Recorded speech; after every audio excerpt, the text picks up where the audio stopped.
Yun, welcome back na naman dito sa ating channel, panibagong vlog, panibagong mag-set up naman tayo ng ating comfort trike. Siyempre, yung last upload natin ay humakot kaagad ng 2,000 views sa YouTube channel, mga best friend, at kumita tayo ng 500 pesos dun sa unang video sa isang araw pa lang.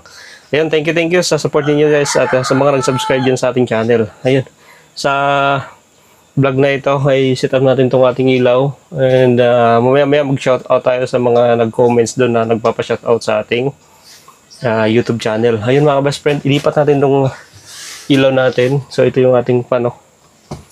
Lipat natin yung ilaw. Medyo masilaw against the light. Dito natin siya ilipat. So lagyan na lang natin ng tali. Yan, so ito ilagay natin. Dito natin siya ilipat sa bandang gitna para hindi masilaw dito sa ating camera.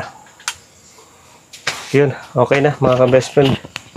Ito mga ka-best friend, baba natin itong ating upuan. Siyempre, katulad ng sinabi natin nakaraan, madali ang setup lang ng ating higaan. So itong dalawang upuan na to, baba lang natin to. Yan. Ito rin yung isa.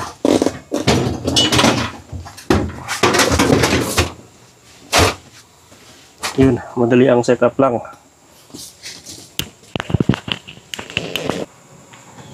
Yun, okay, sa mga magtatanong mamaya, comment down below lang. Yan, so yun na yung ating pan. Kuha tayo ng unan.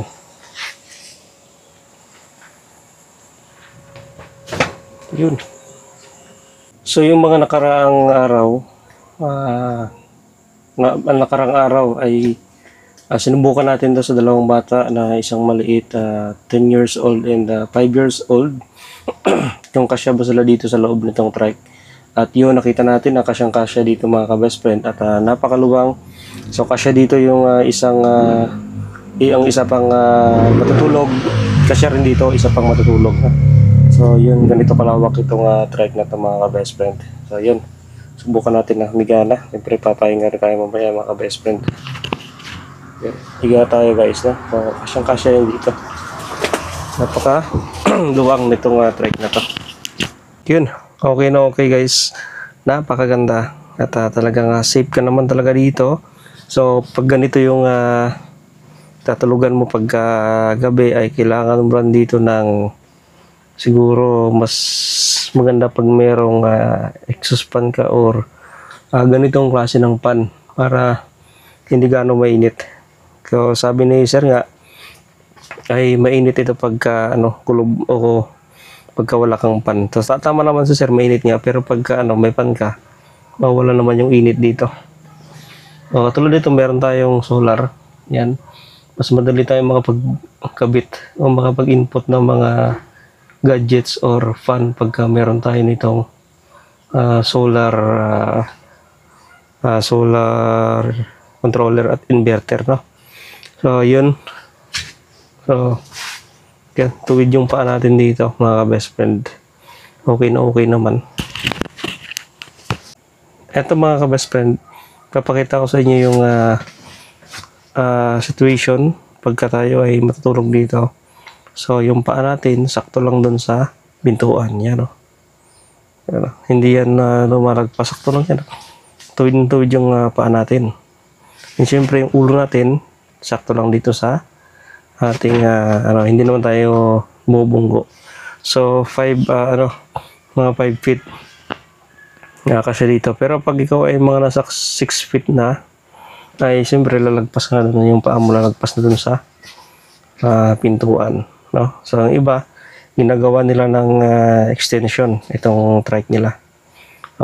Nasa 1 feet kadalasan yung in-extend nila para makahiga sila ng maayos dito sa loob ng trike, no? So ito pwede naman to gawa ng extension, pero yun nga lang, magagastos ka pa dito ng siguro mga nasa 4,000 yung gigastos mo, kasi papagawa ka rin ng ganito, frame niya, and ulitin ang tulda na extension ng 1 feet. So gagawa ng isang ganito. Pero at least okay na rin yun, malawak at malapad na rin, mahaba. At ito, extend ito, iurong to doon yung itong inaapakan natin. Yan. Yan, iurong doon banda sa dulo. So pagka passenger type yung trike ninyo mga ka-best friend ay ito, huwag nyo ipapagawa to kasi pwede itong lagay ng gamit sa ilalim. Yan, pwede yan lagay ng gamit. Yan, marami rin nakakapansin itong ating ceiling. Yan yung rubber. Ito yun siya. Yan ang ginamit natin para hindi gaano mainit pag dating ng kasagsagan ng tag-init. At meron na nakasasapin niya sa taas na insulator. Yun ay panlaban naman sa init talaga. Ito naman kasi panglaban niya sa moist. Kasi doon sa insulator nagmo-moist yung lamig.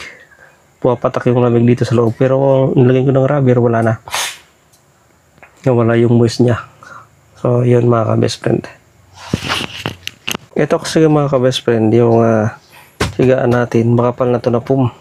So yung original ito ng foam, manipis lang. Mas manipis pa dito sa angle bar, yung foam niya. So kaya masakit pag umupo ka dito. So lalo pag matagtag.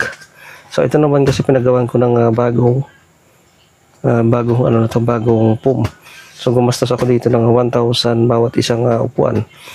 At pinakapalan ko pa ng foam na siguro mga 4 yung kapal ng foam na pinalagay natin, kaya kahit tumagtag man, matagtag, hindi masakit sa puwet ng pasahero. At syempre pwede nating higaan to. Kaya ito yung purpose nito, pwedeng higaan itong upuan niya. Dahil sa kapal ng foam niya ay maganda yung pagkahiga natin dito.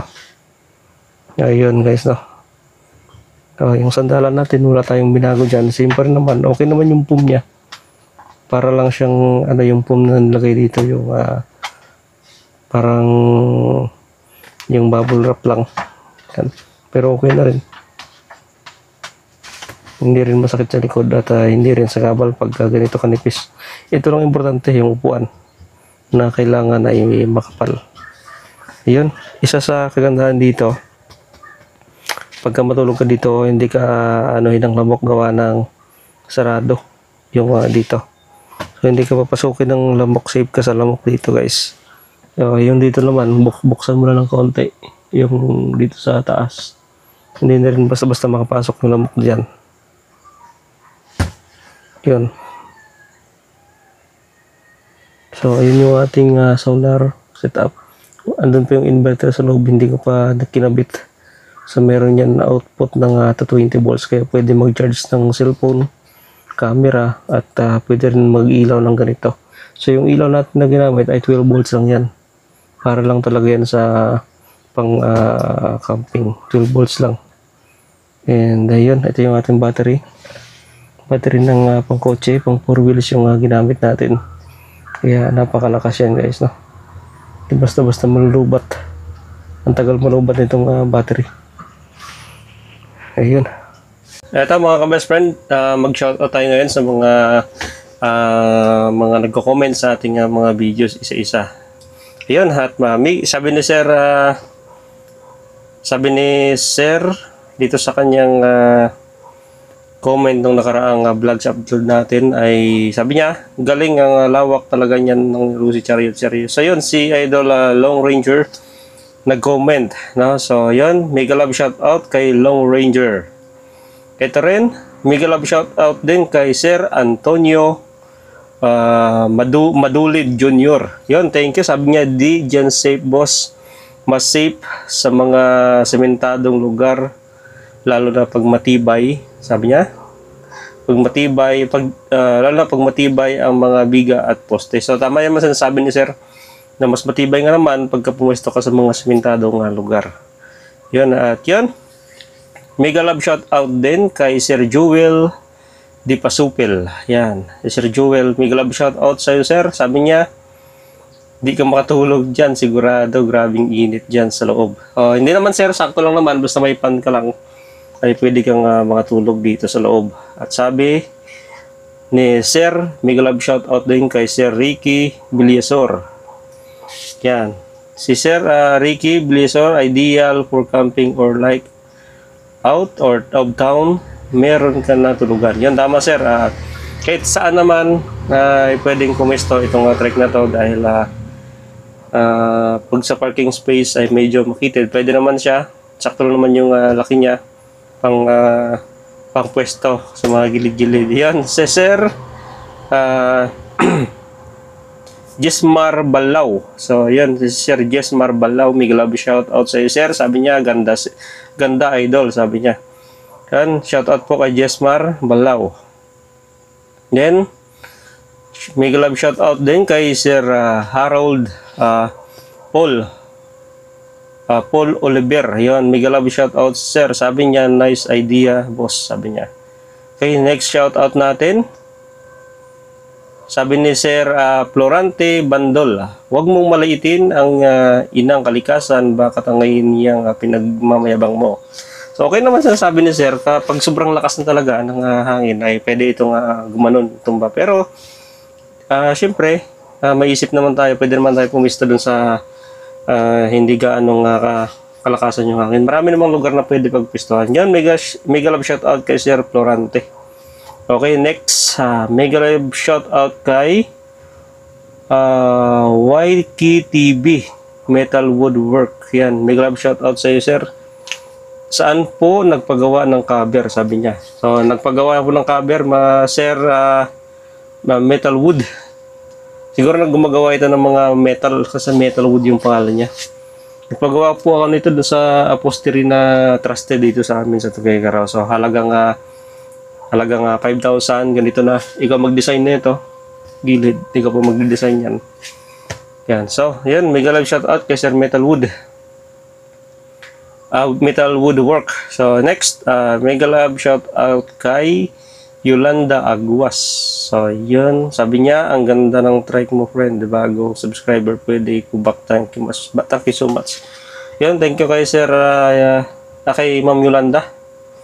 Parang Yolanda na bagyo to. Si Ma'am Yolanda. Ayun. Sige, Mama. Okay, next. Shout out po kay Chodora Mihilya. Yun. Sabi niya, bagong subscriber niyo po ako.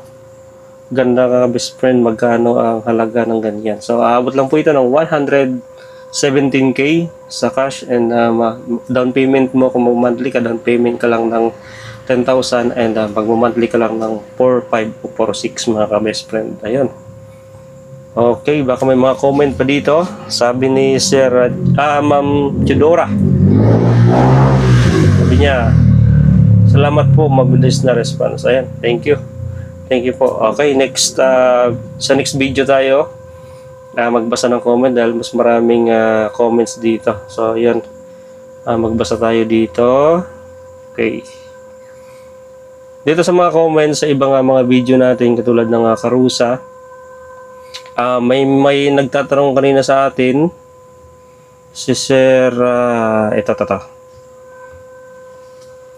si Sir Robert Payne. Robert Payne, ganda pangalan. Robert Payne. Dito kasi Robert Payne, pero nung sinend niya sa akin, Robert Pain pangalan niya. Sabi niya sa akin, tinanong niya tungkol sa Karusa 200 na FI. Sabi niya, good morning sir, I'm really interested. Dati akong tuk-tuk driver, Bajaj naman yung gamit ko. Pero ngayon, mas excited ako sa Rusi Karusa 200. Kaya nag-apply ako dito sa Rusi Bulanao, Tabuk. Tabuk siguro Kalinga ito, Rusi Bulanao, Tabuk. Kaso ilang araw na lumipas, wala pa rin daw silang stock o unit na dumating, kaya ask ko lang kung pwede ako mag-apply dyan mismo sa Tuguegarao, sabi niya. Kahit na may application ako dito sa Tabuk. Ayun sir, wait ka lang ng dyan sir, ng unit na darating. Darating din po yung unit nyo dyan sa Tabuk. Siyempre, hindi naman po basta-basta nagpapadala kung isahan lang. So, may pinapasabay po yan, kaya medyo madidelay yan. At palagay ko, mas maganda rin mag-apply dyan sa inyo. Mabilis lang naman yung unit ibiyahe, Sir Robert. So, wait mo lang yung unit mo. Kasi pag dito sa Tuguegarao, baka mamaya ay hindi ka rin payagan gawa na nakapag-apply ka na pala dyan sa Tabok na branch, no? So, yun, sabi dito, mga ka-best friend, okay, ito na lang maganda, tawagan natin si Sir Alfred Lama. Okay. Dito sa trike na to, kahit anong posisyon guys, ay pwede nyong gawin, gawa ng malaki yung space ng ating kabilaan na side. Ayan. Pwede tayong ganito. Yan, talagang napakaluwang guys. Pwede rin tagilid. Yan, patagilid. Pagka nainip ka ng nakatihaya, pwede ka nang tagilid. Pwede rin dapa. Pag ikaw ay tinatamad ng huminga, pwede ka nang dumapa gaano guys, no? Pwede rin left side. Yan. So walang problema. Kasi nga, dahil sa space nitong ating higaan, ay kaya nating humiga dito ng kahit anong posisyon, no? Mga ka-best friend. Yan. Yan, okay na okay. So, okay, the best talaga to. Si Rusi Chariot pagdating sa camping area guys, o camping trike. So yun, okay na okay. So, maganda matulog dito mga ka-best friend. Talagang relax at wala gaanong ingay tayong maririnig dun sa labas. Napaka tahimik. At dito kulob talaga. Talagang boses mo yung maririnig mo lang dito. Gawa ng dahil dito sa ating cover na pinagawa dito. Kulob na kulob, no? So, yun. Mga ka-best friend, thank you sa support ninyo. At syempre guys, pasubscribe na rin ng ating channel. At pakiclick na rin po ng notification bell. Click nyo po yung all. Click nyo po yung click nyo po yung bell. Click nyo po yung all para sa next video natin guys, to. So, yun. At maya maya matutulog na tayo mga ka-best friend. Thank you guys for watching.